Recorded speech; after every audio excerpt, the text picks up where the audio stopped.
أعوذ بالله من الشيطان الرجيم. بسم الله الرحمن الرحيم. لقد زينا السماء الدنيا بمصابيح وجعلناها رجوما للشياطين. J'ai produit énormément de vidéos qui sont accessibles sur ma chaîne YouTube, dans lesquelles je parle d'islam, des points de vue juridiques, des questions théologiques. Donc si j'étais un imposteur, il serait facile de prendre les vidéos et de montrer là où je me trompe, mes erreurs. Alors, ce que... Bismillahirrahmanirrahim. Wa usalli wa usallim ala nabiyyina Muhammad wa ala alihi wa sahbihi ajma'in wa ba'd. Assalamu alaykum wa rahmatullahi ta'ala wa barakatuh. Ismaïl, il a totalement raison lorsqu'il n'aime pas que l'on se trompe sur son nom. C'est légitime et il ne se prive pas de corriger la personne à chaque occasion. Et il précise soit que c'est Ismaïl et pas Ismaël, et que son prénom c'est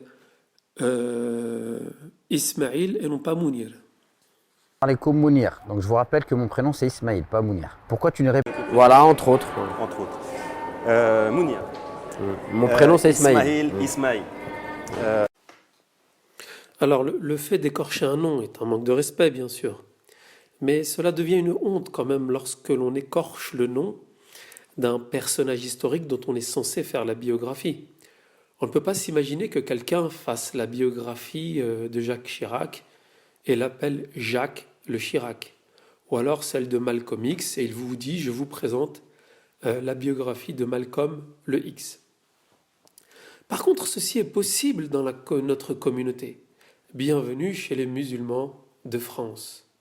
Enseignant la biographie du prophète sallallahu alayhi wa sallam depuis plus de 15 ans, Ismaïl Mounir, en 2021, déchire le nom de certains emblèmes de l'islam, tels que Abdurrahman ibn Auf, l'un des 10 compagnons promis au paradis, et l'une des personnes que l'on ne peut pas manquer lorsque l'on étudie la biographie du prophète sallallahu alayhi wa sallam.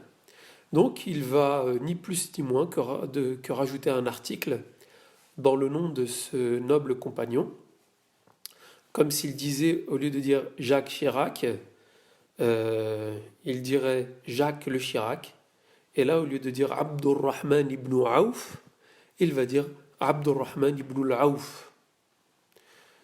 Voilà, donc formateur en sciences islamiques qui enseigne la biographie du prophète sallallahu alayhi wa sallam. N'importe quel gamin se moquerait de vous si vous disiez Jacques le Chirac ou alors Emmanuel le Macron. Mais chez les musulmans, non, ça ne rend pas ridicule, ça vous donne même une certaine notoriété, des personnes qui vous défendent, et 300 000 abonnés, une plateforme de formateurs de soi-disant très bonne qualité, parce que c'est payant. Je vous laisse l'écouter. Donc Abd al-Kaaba a été rebaptisé par le prophète alayhi salatu wassalam Abd al-Rahman ibn al-Auf. Donc Abd al-Rahman ibn al-Auf est un compagnon connu. Alors bien sûr, Ismaïl aurait très bien pu dire, si ce n'était passé qu'une fois, ma langue a flanché, ça peut arriver à tout le monde. Mais le problème, c'est qu'il l'a répété plus de 6, 7, voire 8 fois. Donc moi, je me pose la question. Je ne comprends pas comment un enseignant qui répète un nom des milliers de fois pendant 20 ans et qui aujourd'hui, soi-disant, enseigne encore la biographie du prophète sallallahu alayhi wa sallam, ne connaissent pas le nom correct d'une des 10 personnes les plus importantes de l'islam. Vous imaginez quelqu'un présenter la biographie de Omar et il l'appelle le Omar, ou alors la biographie de Ali et il l'appelle le Ali radiyallahu anhu. Je vous pose la question quand même. Comment est-ce possible ? Abd al-Rahman ibn Auf va faire l'émigration tout d'abord en Abyssinie, entre les deux. Étant donné que Abd al-Rahman ibn Auf était un homme riche, il va être mis avec son alter ego parmi les Ansar, Saad ibn Rabi' qui est également un homme riche. Avoir une partie pour toi. Et là, Abd al-Rahman ibn Auf va lui dire, écoute, puisqu'il est gêné de cette proposition, il dit, écoute, c'est très gentil de ta part, mais contente-toi de me montrer le marché. Oui, on va lui dire, c'est la caravane marchande de Abd al-Rahman ibn Auf.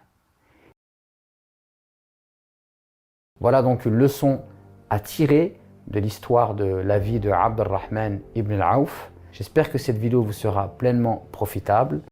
Je vous pose la question quand même. Comment est-ce possible? Eh bien, la réponse est simple, hein.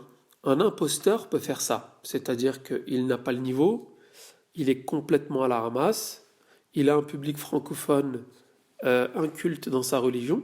Du coup, il peut se permettre des choses aussi horribles, comme, par exemple, il peut se permettre de faire l'exégèse du Coran avec ce niveau pitoyable. Il peut aussi se permettre de raconter n'importe quoi, comme quoi le mot sourate est le pluriel de mur, hein, comme vous pouvez le voir dans les vidéos précédentes. Il peut se permettre de raconter n'importe quoi sur la signification de Al-Iman, comme quoi ça signifierait Iman signifierait la sécurité. Il peut se permettre aussi parfois de prendre ses sources sur Wikipédia.